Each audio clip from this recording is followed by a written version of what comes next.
there, Liam. Long time to see. This is your rock portion of your lesson.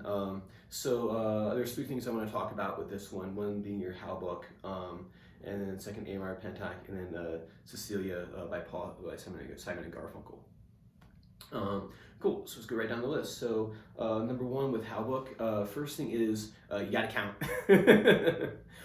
With Suzuki and doing dial chords and everything and music together, works really good on your ear. But one kind of like thing I find that like with students with good ears or who can have a good sense of the melody, you put sheet music in front of them if they haven't spent as much time developing that particular skill. Sometimes things kind of like fall apart a little bit. Not that yours fell apart or anything like that, but the rhythm could definitely be a whole lot cleaner. Accuracy, because what's going to happen one day is you could be like a rock gig and they throw a chart in front of you and you got to be able to count that thing and accurately too. Right, your ear works really well when you've heard it before or you've listened to recordings, but you got to be able just to look at music and be able to go, okay, this is what it sounds like. That's a skill that I developed when I was in school. Like, we'd have score study where they would give you a sheet of music, and you got to like hear it in your head, and then you got to sing it. You've never heard it before, you definitely want to start working on your counting. It's the same thing as I wanted you to do. Oh, the tuner on. It's the same thing that I mentioned in the Suzuki part where I want you to say and play the notes. So the first thing I want you to do with How book number 31 is I want you to clap the rhythm for me. Like straight up, just go like 1, 2, 3, 4, 1, 2, 3, 4, 1, 2, 3, 4, or where it happens to be. So you got to count and clap at the same time. Other thing too is I want you to say and play the note names. Really got to step that up. So I want you to do that for me. Because I can hear the melody in there, but I think we need to hear more of like phrases rather than from note to note. So when you play, I'm hearing you kind of like read it from like note to note rather than seeing the whole phrase. It's sort of like when you speak. If I spoke like this, everything seems broken and it's not smooth. So what you do is you think of phrases. So if I remember off the top of my head. 1, 2, 3, 4, 1, 2, 3, 4, 4, 1, 2, 1, 2, 3, 4, 1, 2, 3, 4, 1, 2, 3, 4, 4, 1, 2, 3, 4, 1. Hey, I remember it. So that first part right there, 1, 1, 2, 3, 4, 1, 2, 3, 4, 1. That's like your first little phrase right there. And then you have your second phrase. 1, 2, 3, 4, 1, 2, 3, 4, 4, 1, whatever it happens to be. I don't have the music in front of me. So you want to be able to work on the phrases in and of themselves. So don't try to play the whole thing like all in one go, or maybe like the first two lines all in one go. What you want to do is you want to do phrase to phrase. Like where in a phrase is kind of where it logically kind of wants to stop for a second. So if I did this, well, it still wants to keep going, right? But if I do this, and then the response, right? See how you want to practice those ba da da da da da, and then practice the second part ba da da da da da, right? So you don't want it to try just going left to right, just trying to read the whole thing. Work phrase to phrase. Next thing I want you to work on is your A minor pentatonic scales. Just to let you know, you reverse the name box 5 and box 1.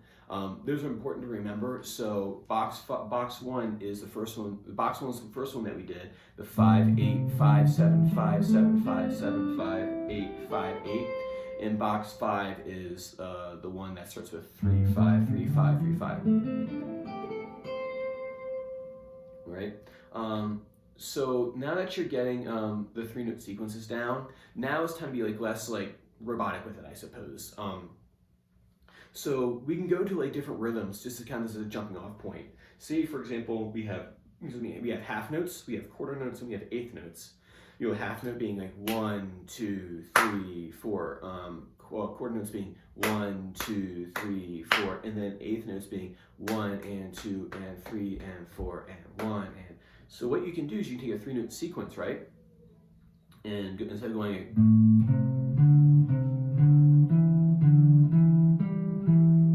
you know, that's to play the technique, but you got to be more musical with it. So what I'm going to do is I'm going to take 2 eighth notes and a quarter note, right? So it's going to go 1 and 2, 3 and 4. So it's going to sound like this. There you go. Right? So there I started varying the rhythm. What happens if I do a half note fa by 2 eighth notes? It's like 1, 2, 3, and 1, 2, 3, and 1. Right? So that way it's you're breaking up the rhythm a little bit, so it's not so steady all the way through. And then the next step would be to kind of just put a backing track on and just come up with a rhythm. So if I did this, so if I did, actually I think I have a backing track here. No, I don't. So what I'll do is I'll record one real quick.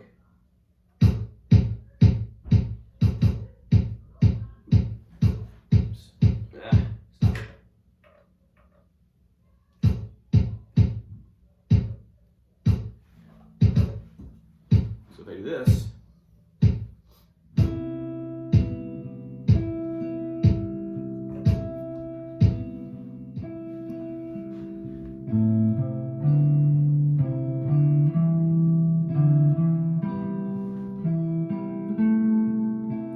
right? So I broke up that rhythm a little bit, so I'm not playing just like this. So I'm not playing over top like that. I want to change up the rhythm to make it more interesting for the listener. So I'll do this too.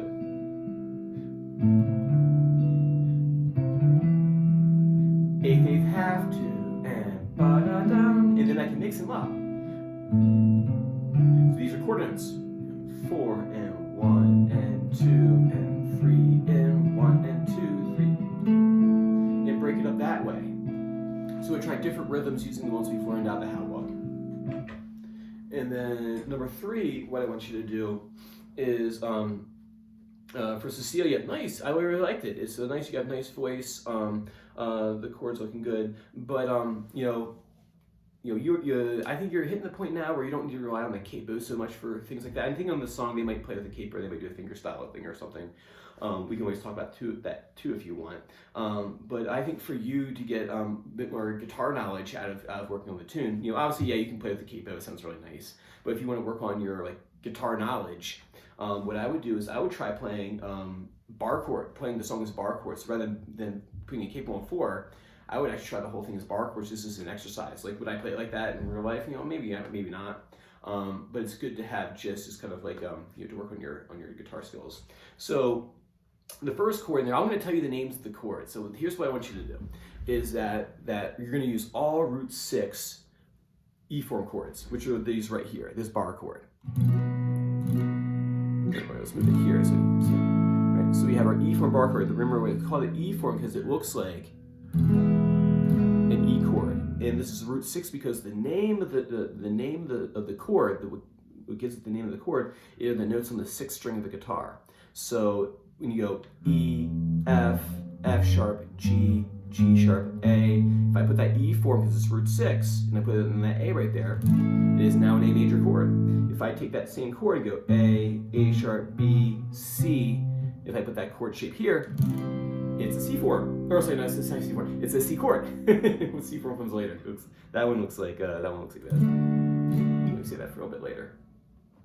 So there's 3 chords in there that I want you to figure out. One being B, one being E, and one being F sharp. So what you're going to do is you're going to find those notes along the 6th string of your guitar and put that chord shape in, and then practice transitioning from one to the next. Because you work on bar chords, it's definitely I think we do a lot in rock and roll. So work on that for me. So all right, but so go ahead and feel free to send me over a video reply if you want me to look at anything. I'd be more than happy to.